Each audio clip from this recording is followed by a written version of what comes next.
And those are some of the headlines. This is Democracy Now!, democracynow.org, breaking with convention. This is War, Peace, and the Presidency. We're at the Republican convention, inside and out. I'm Amy Goodman. And I'm Nermeen Sheikh. Welcome to our listeners and viewers around the country and around the world. As the Republican National Convention opened on Tuesday in Tampa, thousands of journalists were there to cover the story. At the same time, secretive meetings were being held behind closed doors across the city that could determine who wins the elections in November. According to the Huffington Post, at one such meeting on Tuesday, the Karl Rove-founded Crossroads groups, billionaires Charles and David Koch, and the U.S. Chamber of Commerce huddled at a local hotel to coordinate efforts to spend tens of millions of dollars more on television ads and voter turnout in their effort to defeat President Obama. The billionaire backers of the Republican Party are also being openly honored here in Tampa on Thursday. The Koch-funded Americans for Prosperity will honor David Koch. Meanwhile, billionaire casino mogul Sheldon Adelson is also expected in Tampa this week to attend an event hosted by the Republican Jewish Coalition. We're joined now by Peter Stone, freelancer who writes for the Huffington Post and other publications. His latest article is titled GOP Shadow Group's Eclipsing Party in Tampa. He has spent 2 decades covering money and politics for the National Journal and the Center for Public Integrity. It's good to have you with us, Peter. So people see the all of the pomp, but talk about what's happening behind the scenes.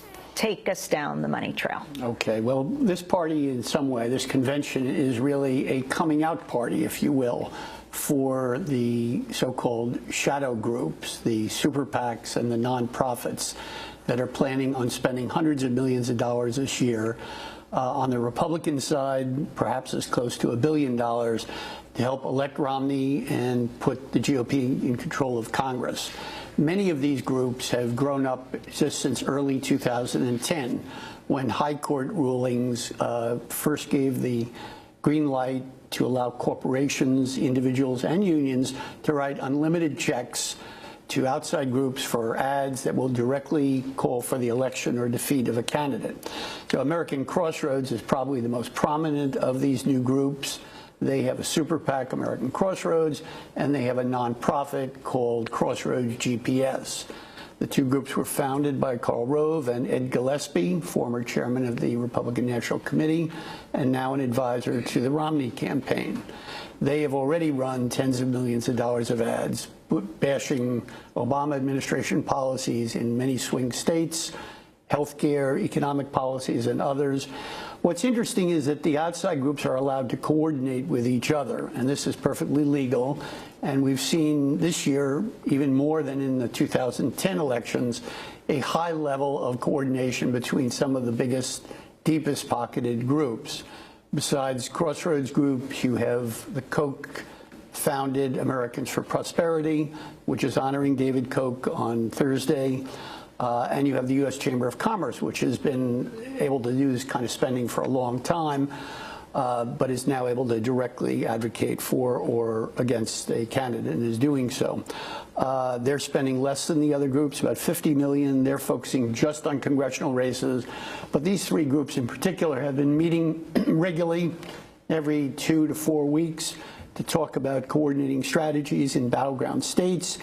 They've often piggybacked ads, sequentially in key states, Ohio, Florida, Virginia, where they've been able to, go back to back legally, all legally, and target both Obama administration policies and some of the top Senate candidates who are under fire.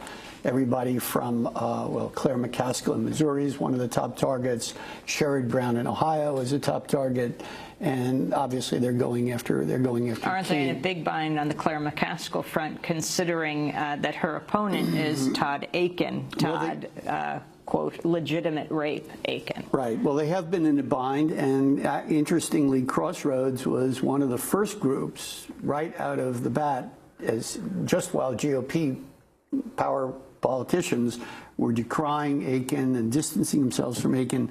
They announced, 10 days or 2 weeks ago, as soon as the controversy broke, that they were pulling ads from Missouri that they had planned. They'd planned hundreds of thousands of dollars of more ads on top of what they'd already done, but they were pulling ads because they were trying to get Aiken out of the race. We're seeing these groups emerge as huge forces, parallel parties, in effect, shadow party groups. They're doing many of the same things that the RNC, the Romney campaign, the congressional Republican campaigns are doing. They're actually being able to supplement the spending. While the Romney campaign has been catching up and now surpassing the Obama campaign in fundraising the last few months, these groups were able to pour, tens of millions of dollars into races or in the spring and the summer when the Romney campaign and the RNC were just getting going after he, more or less became the presumptive nominee, winning the primaries. So they have been big, big players up till now, and they will continue to be big players through Election Day. We're going to see some of them do more get out the vote efforts. Americans for Prosperity in particular has folks with other Koch-backed groups in 300 counties across the country in battleground states where they've got a network of folks working to get out the conservative vote, and they're going after, they're going after some moderate Ds too. Interesting appeal in recent weeks. We've seen some of these groups say that, basically casting Obama as a failed president, acknowledging he's likable, but emphasizing that he hasn't done the job. So they've broadened their message. They're playing to both, conservative base and to a swing, potential swing votes in efforts to, find a way to pull Romney up in the polls. And, he's getting very close, in some polls, passing Obama. You mentioned that David Koch is being honored, but someone else who's being honored is billionaire Sheldon Adelson's wife. Yes. Can you talk about that? And well, many of her? the public contributions, the Adelsons, Sheldon and Miriam together have given over $40 million that we know about publicly to super PACs. They gave a little less, I think 15 to Newt Gingrich, who was their favorite candidate. When he pulled out of the race, they initially were a little reluctant, hesitant to support Romney because they liked Gingrich so much. But they did come around to Romney, and he's fine on most issues for them. They are primarily concerned about support for Israel and particularly the conservative Netanyahu government. Adelson is personally close to Netanyahu. But Miriam Adelson, who's a physician in her own right and Israeli-born, has given part of this money. She has given some of these donations too. And among other groups, they're close to this group that has links to Eric Cantor, the highest-ranking Jewish Republican in Congress. And they are helping. They've given him $5 million. So they decided to name their workspace after Miriam Adelson. So this is, a little look at it. One small correction on what you said before when we started. The Kochs themselves were not at this meeting yesterday. Representatives of the Kochs were at the meeting yesterday. It's a small correction. And what about saying that it's a real coming out of sorts here? Right. Explain the significance of that and what people should be following in these few days. And how different is it going to be from what's going to happen in Charlotte next week with the Democrats? Well, it's a coming out in the sense that these groups have already spent so much money and are on track to spend, as I say, close to $1 billion on the Republican side.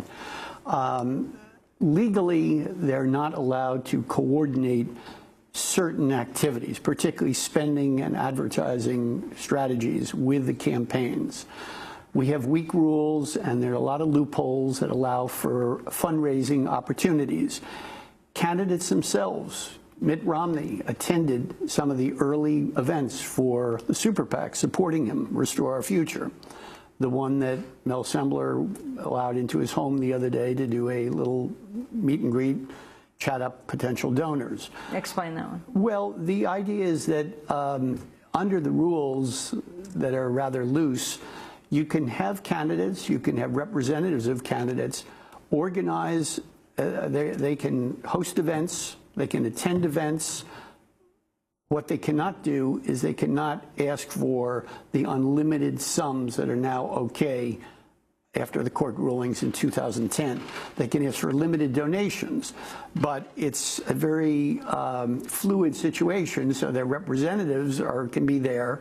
The leaders of the groups themselves are allowed to ask for the unlimited contributions. Romney went to some early events, thanked donors for coming, talked briefly, and then left the room. While the people who started Restore Our Future, who were 3 former aides for the Romney campaign in 2008, basically made presentations, or some of them made presentations, and they were the ones who did the asks for the money. I don't know, at yesterday's event, 1 or 2 of the representatives of Restore Our Future, I think, were there, but it was an event to capitalize on the fact that you had so many big donors coming down to Tampa who were in town, and these groups are still seeking more money. So among other donors, Paul Singer, the hedge fund manager, has also given at least $1 million to Restore Our Future. And you have other folks here as well who have supported them. We see a lot of overlap in some cases between big donors to the Crossroads groups and these other groups. And the money is being spread around very widely. We will see some of the same stuff in Tampa, in Charlotte next week. The Democrats have been woefully behind in this effort for various reasons. One reason goes back to the fact that the president initially was very critical and has been critical of the court rulings that allowed for these unlimited contributions. The Obama campaign was in a much better position financially to raise money, and so it was not seen initially as quite the priority for the Obama campaign as it has been for the Republicans, who needed, were playing a game of catch-up in terms of the traditional fundraising. There are other factors as well, but the Democrats in the last few months, a couple of groups, particularly one started by 2 former White House aides, Bill Burton and Sean Sweeney, Priorities USA and Priorities USA Action, have begun to raise, millions and millions of dollars, and have booked, I think something like $20 or $30 million worth of airtime this fall. They've caught up a bit, but are still behind by a factor of anywhere from 5 to 6 to 7. They're going to be well outspent. We don't have any precise numbers on this at this stage. These are estimates based on, what we've heard that's public and what sources have said. And finally, how different is this, Peter Stone, from the past? You've been doing this for decades, following the money. Is it so significantly different in this year? Well, it's significant in the sense that you have a small group of super wealthy billionaires, multimillionaires, especially on the Republican side, but also now on the Democratic side. There's some big Democrats. Jeff Katzenberg has given at least $2 million to one, the Hollywood producer, has given at least $2 million to the Priorities Group. A couple of actors, I believe Bill Maher, and 1 or 2 others have given $1 million contributions. They're starting on the Democratic side, but we've got inordinate sums of money and access that is just unparalleled. I mean, we've had Mitt Romney meet privately with Sheldon Adelson in Las Vegas about 10 days prior to the fact that Adelson, the first $10 million check that we know of, arrived for Mitt Romney's super PAC, Restore Our Future. Romney was not allowed to make for that ask. There's no indication that he did make the ask, but the timing is illustrative. We had Paul Ryan, a few days after he became the VP, fly out and do an event in Vegas where he had a sit-down chat with Sheldon Adelson there. We had a group of powerful American donors fly over to Israel to help do an event when Romney attended, Israel for meetings. And Adelson was one of the ones who showed up, in fact, the most prominent name who went to an event in Jerusalem. The stakes are high. It's been noted widely by me and others that Adelson's casino empire is currently under investigation, has been under investigation for well over a year, actually since early 2010. The question is, would Attorney General Eric Holder indict him? Well, it's hardly likely anything's going to happen before this election, but it's important whether it can be an independent investigation after this election. Peter Stone, we're going to have to leave it there, but I thank you very much for being with us, and we'll catch up with you at the Democratic Convention as well. This is